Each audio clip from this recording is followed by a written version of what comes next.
بابا، میران بھائی پلیز مجھے بچائیے، مجھے مار ڈالیں گے۔ ویڈیو کے اندر عائشہ کا معصوم خوبصورت چہرہ نیلے زخموں سے چور تھا، ہونٹ سے خون بہہ رہا تھا اور وہ لوہے کی کرسی سے بندھی بدحواسی میں رو رہی تھی۔ اور پھر اگلے ہی لمحے اس کی ماں کا ہاتھ عائشہ کے چہرے پر پڑتے دیکھ کر ابتسام کا دل زوردار دھچکے کے ساتھ جیسے دھڑکنا بھول گیا۔ اس سنگ دل شاطر انسان نے زندگی میں کبھی ایسی تکلیف، ایسا درد محسوس نہیں کیا تھا۔ وہ عائشہ جو کل تک اس کے سامنے نخرے دکھا رہی تھی، گھوڑے پر بیٹھنے کے بہانے معصومیت سے ہنس رہی تھی، وہ اس وقت اس کی ماں کے جنون کی آگ میں تڑپ رہی تھی۔ نہیں ماں نہیں، یہ آپ نے کیا کر دیا؟ اس کی آواز گلے میں ہی پھنس گئی۔ اس کی آنکھوں میں شدید جلال اور تعصب کا ملا جلا طوفان اترا۔ اس نے غصے اور تڑپ سے اپنے دانتوں کو آپس میں بری طرح بھینچا، فون کی سپیڈ پر چھالا اور اپنے دائیں پاؤں سے گاڑی کے ایکسیلیٹر کو پوری قوت سے دبا دیا۔ گاڑی کے انجن نے چنگھاڑ ماری اور اس کی سپیڈ مزید اوپر نکل گئی۔ وہ اب گاڑی نہیں بلکہ موت کی رفتار سے سفر کر رہا تھا۔ اسے اپنی ماں کی لوکیشن تک جلد پہنچنا تھا، اس سے پہلے کہ اس کی ماں عائشہ کی سانسوں کی ڈور ہمیشہ کے لیے توڑ دیتی۔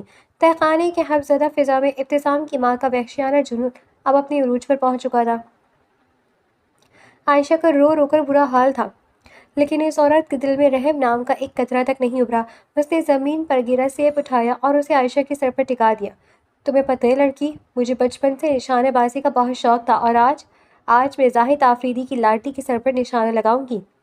اس نے شیطانی مسکراہٹ کے ساتھ فون کا کیمرہ دوبارہ آن کیا اور ایک ہاتھ سے چھوٹی ریوالور نکال کر عائشہ کے سر پر رکھ کے سیب کی طرف اتان لی۔ نہیں، خدا کی رحم سب مت کرے، پاپا مجھے بچائیں، کوئی ہے، پلیز مجھے جانے دیں، میں مر جاؤں گی۔ عائشہ موت کو اپنے اتنے قریب دے کر پناہ مانگتے ہوئے بری طرح چیخنے لگی۔ اس نے اپنی آنکھیں زور سے میچ لیں۔ ابتسام کی ماں نے جیسے ہی گولی چلانے کے لیے ٹریگر پر انگلی دبائی، ٹھیک اسی سیکنڈ بیسمنٹ کا بھاری لوہے کا دروازہ ایک ہولناک دھماکے سے کھلا۔ اس سے پہلے کہ گولی نکلتی، ایک طوفانی سائے نے لپک کر ابتسام کی ماں کے ہاتھ پر زوردار جھٹکا مارا۔ بندوق کا رخ یکدم اوپر کی طرف ہوا اور ٹھا کی ایک کان پھاڑ دینے والی آواز کے ساتھ گولی چھت میں جا کر پیوست ہو گئی۔ پورے تہہ خانے میں ایک سہمے میں سناٹے کی چادر تھڑپا گئی۔ کچھ لمحے بعد جب عائشہ نے ڈرتے ڈرتے اپنی سوجی آنکھیں کھولی تو اس کے سامنے کا منظر بدل چکا تھا۔ ابتسام وہاں کھڑا تھا، اس کا پورا جسم ہانپ رہا تھا اور اس کا مضبوط ہاتھ اپنی ماں کے بندوق والے بازو کو دبوچے ہوئے تھا۔ وہ اپنی ماں کو جلال بھری نظروں سے گھور رہا تھا کہ خود اس کی ماں کے چہرے کی مسکراہٹ ایک پل کو غائب ہو گئی۔ ابتسام کو اپنے سامنے دیکھتے ہی عائشہ کے مرتے ہوئے حوصلے کو جیسے نئی زندگی مل گئی ہو۔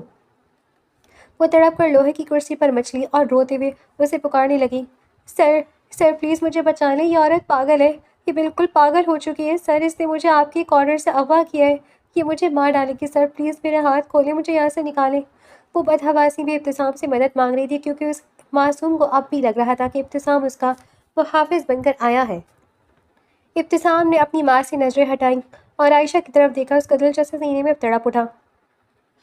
صبح وہ جس لڑکی کو بالکل صحیح سلامت چھوڑ کر گیا تھا، وہ اس وقت لہولہان تھی، اس کا چہرہ نیلے نشانات سے بھرا تھا۔ عائشہ کی یہ حالت دیکھ کر ابتسام کے اندر شدید پچھتاوا اور تکلیف جاگی۔ ابھی وہ کچھ بولنے والا تھا کہ اس کی ماں ایک دم ہولناک طریقے سے ہنسنے لگی۔ وہ عائشہ کے قریب آئی، ایک نظر اپنے بیٹے ابتسام پر ڈالی اور پھر پورے زور سے عائشہ کے زخمی گال پر ایک اور تھپڑ رسید کر دیا۔ عائشہ کا سر پھر گھوما۔ ابتسام کی ماں نے قہقہہ لگایا، بیوقوف لڑکی، تم کس سے مدد مانگ رہی ہو؟ اس سے تم کیا سمجھتی ہو کہ تمہیں اس جنگل کے کوارٹر میں کس نے چھپا کر رکھا تھا؟ ابتسام نے تمہیں میرے ہی کہنے پر میرے انتقام کے لیے اغوا کی ہے، یہ میرا بیٹا ہے۔ یہ سنتے ہی عائشہ جیسے اندر سے بالکل مر گئی۔ وہ سکتے کی حالت میں ابتسام کو دیکھنے لگی۔ اس کا رہا سہا امید بھی ٹوٹ چکا تھا اور وہ اب پہلے سے بھی زیادہ ڈر کر کرسی میں سمٹ گئی تھی۔ ابتسام کے ضبط کا بندھن ٹوٹ گیا۔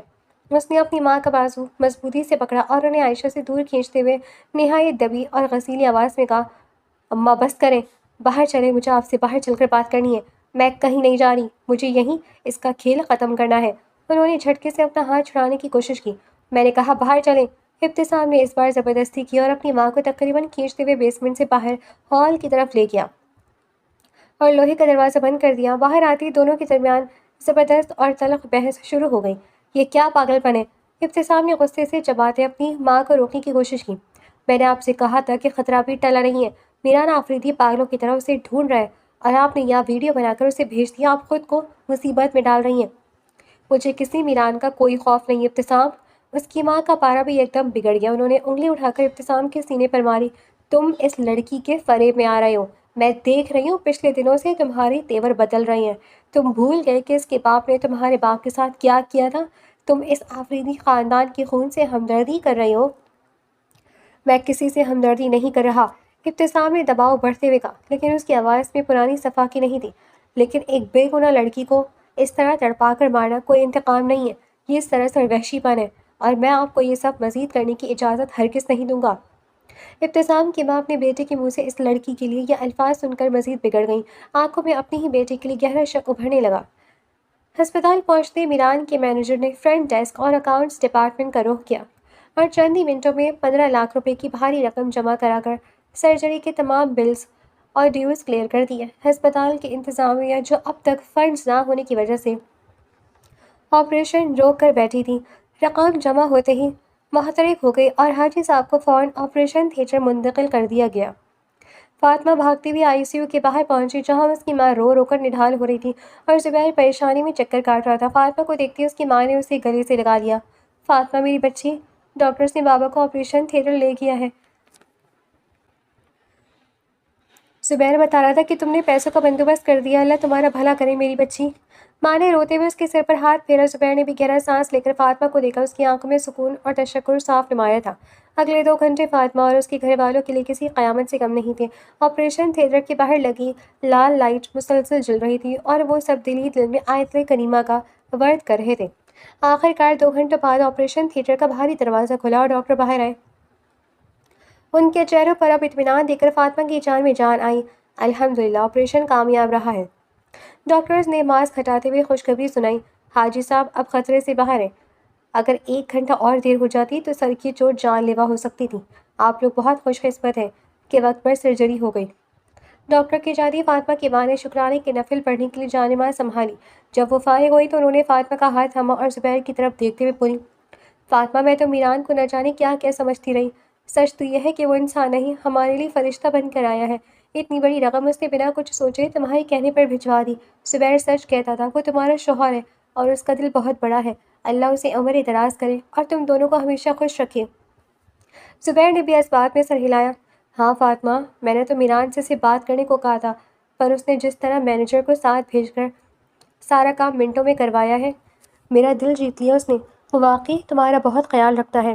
اپنی ماں اور بھائی کے منہ سے میران کی یہ تعریفیں سن کر فاطمہ کا دل اندر سے کڑوا ہو گیا۔ وہ چاہ کر بھی انہیں یہ نہیں بتا سکتی تھی کہ میران نے پیسے کسی محبت یا حق کی وجہ سے نہیں بلکہ ادھار کے طور پر دیے ہیں اور وقت پر واپسی کی شرط بھی رکھی ہے۔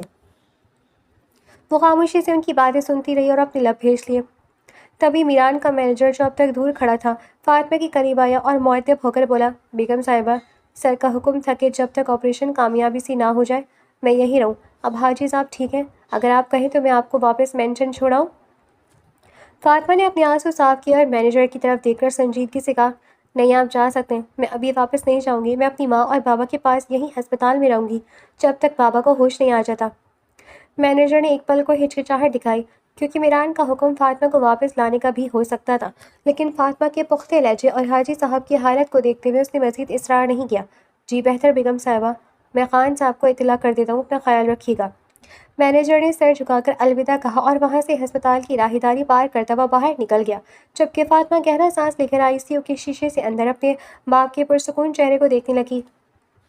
اگلے روز ہسپتال کے کمرے میں دھوپ کی ہلکی سی کرن پھیلی تو حاجی صاحب نے آہستہ آہستہ اپنی آنکھیں کھولی۔ ڈاکٹرز نے معائنہ کرنے کے بعد انہیں مکمل ہوش میں قرار دیا، جس پر پورے گھرانے نے سکھ کر سانس لیا۔ باری باری گھر کے تمام افراد ان سے ملنے اندر گئے، ان کی خیریت دریافت کی اور اللہ کا شکر ادا کیا۔ سب کے ملنے کے بعد فاطمہ دھڑکتے دل اور کانپتے قدموں کے ساتھ اکیلی کمرے میں داخل ہوئی۔ اس کی آنکھیں اپنے بابا کو اس حال میں دیکھ کر دوبارہ بھر آئی تھیں۔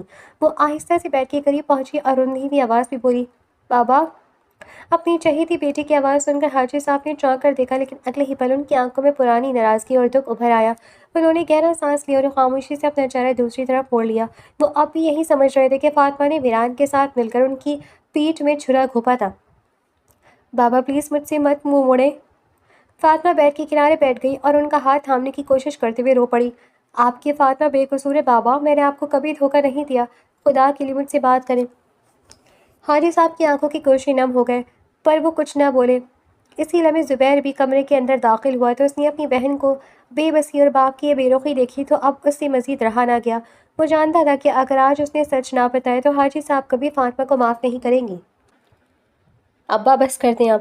زبیر آگے بڑھا اور حاجی صاحب کے بیڈ کے دوسری طرف کھڑے ہو کر انتہائی سنجیدہ لہجے میں بولا، آپ فاطمہ سے ناحق ناراض ہیں، یہ بے قصور ہے ابا۔ حاجی صاحب نے آہستہ سے سر گھما کر زبیر کو دیکھا۔ ابا سچ یہ ہے کہ اس دن میران کو نکاح کی خبر فاطمہ نے نہیں بلکہ میں نے دی تھی۔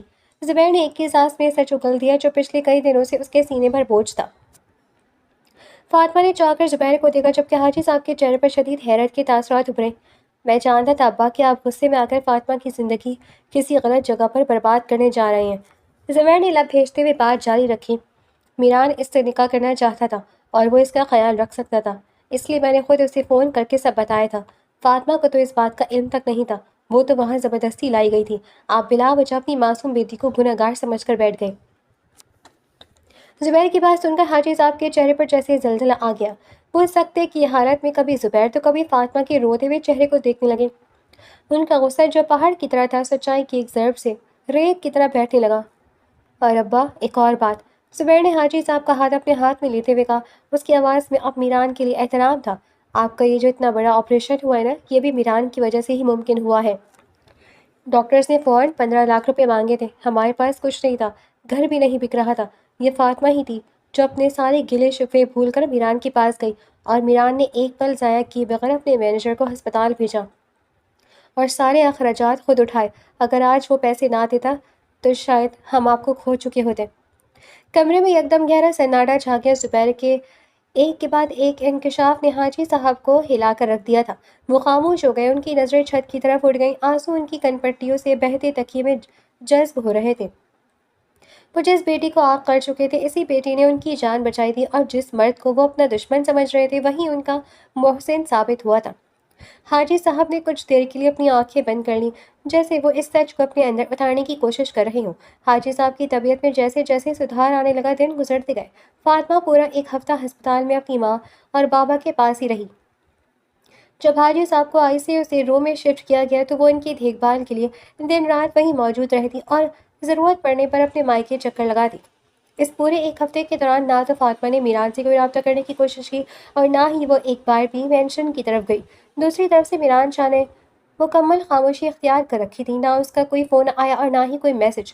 وہ دونوں جیسے ایک دوسرے کے لیے وجود ہی نہیں رکھتے تھے۔ البتہ ایک فاطمہ کے لیے ایک بات بہت حیران کن تھی، میران کا مینیجر روزانہ باقاعدگی سے ہسپتال آتا تھا۔ وہ دور کھڑے ہو کر ڈاکٹر سے حاجی صاحب کی رپورٹس ڈسکس کرتا اور پھر بہت مؤدب ہو کر فاطمہ یا زبیر کے پاس آ کر پوچھتا، بیگم صاحبہ اگر ہسپتال میں کسی بھی چیز کی ضرورت ہو یا کوئی دوا باہر سے منگوانی ہو تو آپ پلیز مجھے بتا دیں۔ فاطمہ ہر بار سرد لہجے میں شکریہ، کسی چیز کی ضرورت نہیں ہے کہہ کر اسے رخصت کر دیتی۔ وہ اچھی طرح جانتی تھی کہ یہ مینیجر خود سے نہیں آ رہا، اسے بھیجنے والا میران ہی ہے جو دور رہ کر بھی اس پر اپنی نظر رکھے ہوئے تھا۔ میران کا یہ انداز فاطمہ کو جتاتا تھا کہ وہ جہاں بھی چلی جائے میران کے حصار سے باہر نہیں نکل سکتی۔ آخر کار ایک ہفتہ مکمل ہونے کے بعد ڈاکٹرز نے حاجی صاحب کا آخری معائنہ کیا اور ان کی تسلی بخش حالت کو دیکھتے ہوئے ہسپتال سے ڈسچارج کرنے کی منظوری دے دی۔ ہسپتال سے چھٹی ملنے کے بعد زبیر نے گاڑی کا بندوبست کیا۔ فاطمہ نے اپنا سارا سامان سمیٹا۔ اس کے ذہن کے کسی کونے میں یہ وہم تھا کہ شاید مینیجر اسے واپس مینشن چلنے کا کہے گا، لیکن مینیجر نے صرف دور کھڑے ہو کر حاجی صاحب کو الوداعی سلام کیا اور وہاں سے چلا گیا۔ فاطمہ نے سکھ کا سانس لیا۔ وہ میران کے قید خانے کے بجائے اپنے بابا اور ماں کے ساتھ اپنے اسی پرانے اور مانوس گھر کی طرف روانہ ہو گئی جہاں بچپن سے اب تک اس کی کائنات بستی تھی۔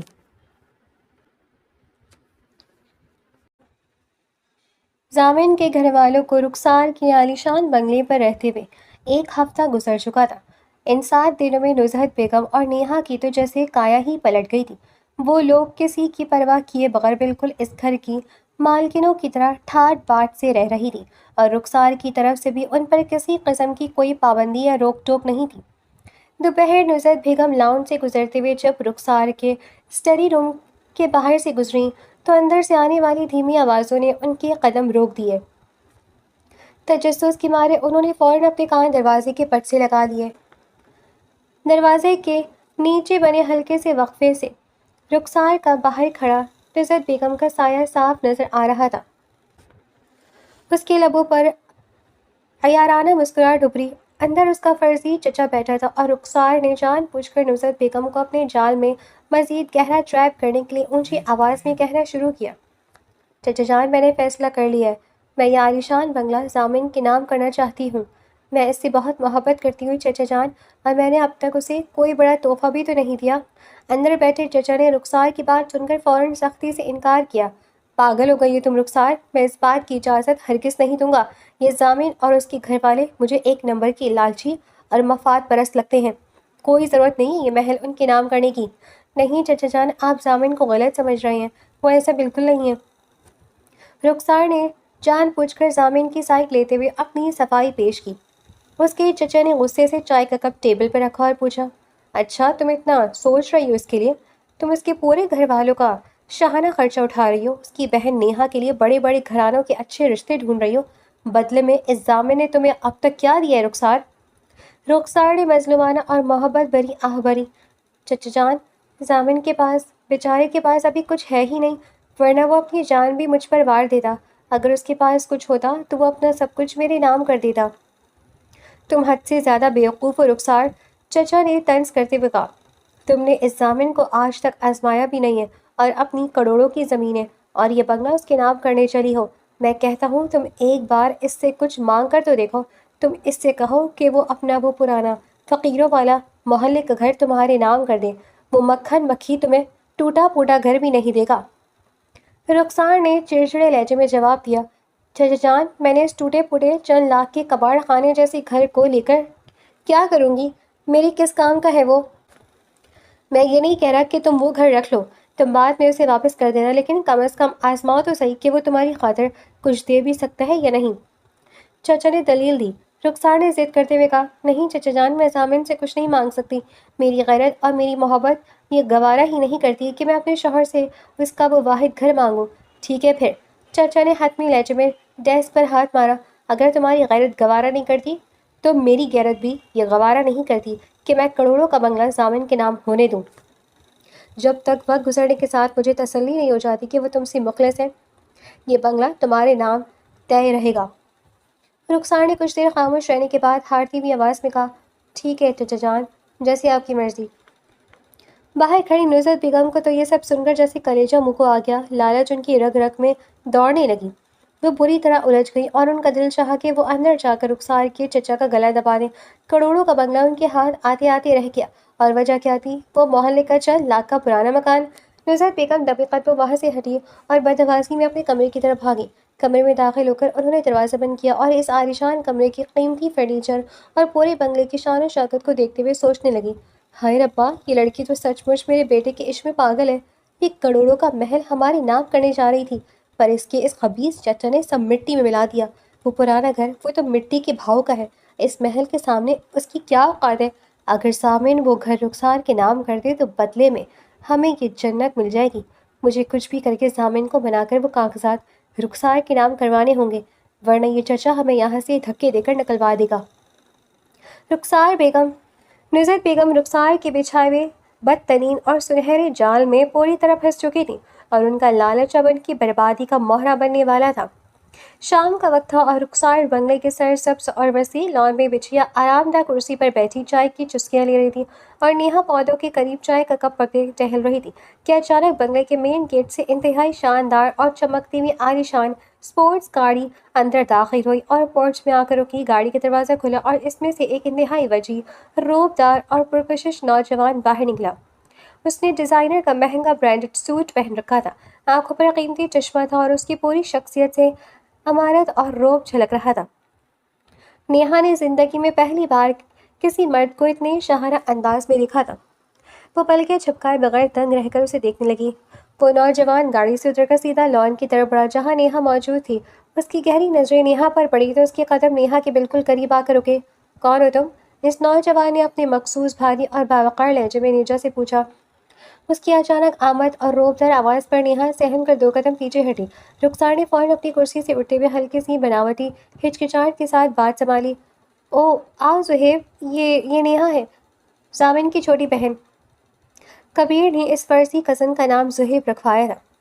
پھر رخسار نے نیہا کی طرف دیکھ کر اس کا تعارف کروایا، نیہا یہ زہیب ہے، میرے کزن، شہر کے بہت بڑے بزنس ٹائکون ہیں، زیادہ تر ملک سے باہر ہی رہتے ہیں۔ صہیب نے نیہا کو سر سے پاؤں تک گہری پراسرار نظروں سے دیکھا اور اندر جانے کے لیے مڑا، لیکن دروازے کے پاس پہنچ کر وہ اچانک رکا، مڑ کر نیہا کی طرف دیکھا اور دل فریب مسکراہٹ کے ساتھ بولا، nice to meet you Neha, تمہاری سادگی واقعی بہت خوبصورت ہے۔ یہ سنتے ہی نیہا کا دل جیسے زور سے دھڑک اٹھا۔ اتنے بڑے امیر بزنس ٹائکون کے منہ سے اپنی تعریف سن کر اس کا چہرہ شرم اور حیا سے یکدم سرخ پڑنے لگا۔ وہ نظریں جھکا گئی اور زہیب باوقار قدم اٹھاتا ہوا بنگلے کے اندر چلا گیا۔ 2-3 گھنٹے گزر چکے تھے۔ نیہا اپنے کمرے میں جانے کے بعد بھی مسلسل زہیب کے بارے میں ہی سوچ رہی تھی۔ وہ اپنے دل کو سنبھالتی ہوئی ایک بار پھر کسی بہانے سے لان میں آئی تو اسی لمحے زہیب اندر سے الوداعی ملاقات کر کے واپس باہر آ رہا تھا۔ نیہا کو لان میں کھڑا دیکھ کر زہیب کے قدم ایک بار پھر اس کی طرف بڑھ گئے۔ وہ نیہا کے بالکل سامنے آ کر کھڑا ہوا اور دھیمی پرکشش آواز میں بولا، میں ویسے عام طور پر کہیں زیادہ آتا جاتا نہیں ہوں اور نہ ہی کسی سے اتنی جلدی گھلتا ملتا ہوں، پر سچ کہوں تو آپ سے مل کر مجھے بہت اچھا لگا۔ نیہا نے دھڑکتے دل کے ساتھ اوپر دیکھا جہاں زہیب کی آنکھیں صرف اسی کو دیکھ رہی تھیں۔ زہیب نے اپنی بات جاری رکھتے ہوئے کہا، میں بہت جلد دوبارہ یہاں آؤں گا اور یہاں آپ بھی اگلی بار رخسار کے ساتھ میرے مینشن ضرور آئیے گا، مجھے خوشی ہوگی۔ نیہا اس قدر بڑے خواب کو حقیقت بنتا دیکھ کر اندر سے نہال ہو گئی۔ وہ شرم کے مارے کچھ بول نہ سکی۔ اس نے بس ایک پیاری سی مسکراہٹ کے ساتھ خاموشی سے اپنا سر ہلا دیا۔ زہیب نے اسے ایک آخری بار دیکھا، مسکرایا اور اپنی عالیشان گاڑی میں بیٹھ کر بنگلے سے روانہ ہو گیا۔ نیہا گاڑی کو دور جاتے دیکھتی رہی جبکہ رخسار دور کھڑی دل ہی دل میں مسکرا رہی تھی کہ اب ضامن کی بہن بھی کبیر خان آفریدی کے بچھائے ہوئے حسن کے جال میں گرفتار ہو چکی تھی۔ رات کے گہرے سناٹے میں نصرت بیگم نے اپنے کمرے کا دروازہ اندر سے بند کیا اور نیہا اور ضامن کو اپنے پاس بیڈ پر بلایا۔ امی خیر تو ہے؟ اس وقت اتنے خفیہ طریقے سے کیوں بلایا ہے ہمیں؟ ضامن نے انگڑائی لیتے ہوئے پوچھا۔ نصرت بیگم ان کے قریب ہوئی اور دھیمی پراسرار آواز میں بولی، آج دوپہر جو میں نے اپنے ان کانوں سے سنا ہے نا، وہ سن کر تمہاری عقلیں ٹھکانے آ جائیں گی۔ میں رخسار کے اسٹڈی روم کے باہر سے گزر رہی تھی۔ وہاں وہ اپنے چچا سے بات کر رہی تھی۔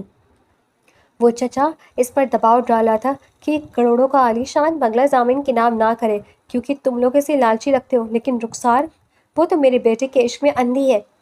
وہ ضد کر رہی تھی کہ وہ یہ پورا محل ضامن کے نام کرے گی۔ یہ سن کر ضامن اور نیہا کی آنکھیں پھٹی کی پھٹی رہ گئیں، لیکن نصرت بیگم نے بات جاری رکھی۔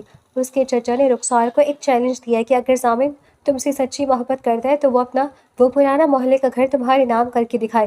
رخسار کی غیرت نے تو مانگنے سے انکار کر دیا، اس لیے میں سوچ رہی ہوں ضامن کہ ہم خود ہی وہ ٹوٹا پھوٹا ملیحہ کا لایا ہوا منحوس گھر رخسار کے نام کر دیں۔ کیا؟ نیہا نے فوراً جھٹکے سے انکار میں سر ہلایا۔ نہیں امی، بالکل نہیں، وہ ہمارا واحد گھر ہے، ہم اسے ایسے کیسے کسی کے نام کر سکتے ہیں؟ ضامن کے چہرے پر بھی ناگواری آئی۔ امی، نیہا ٹھیک کہہ رہی ہے، رخسار کے پاس تو پہلے ہی سب کچھ ہے، میں اپنا وہ اکلوتا گھر اسے کیوں دوں؟ میں بھی اس بات کے حق میں نہیں ہوں۔ نصرت بیگم نے غصے سے ضامن کے سر پر ہلکی سی چپت لگائی۔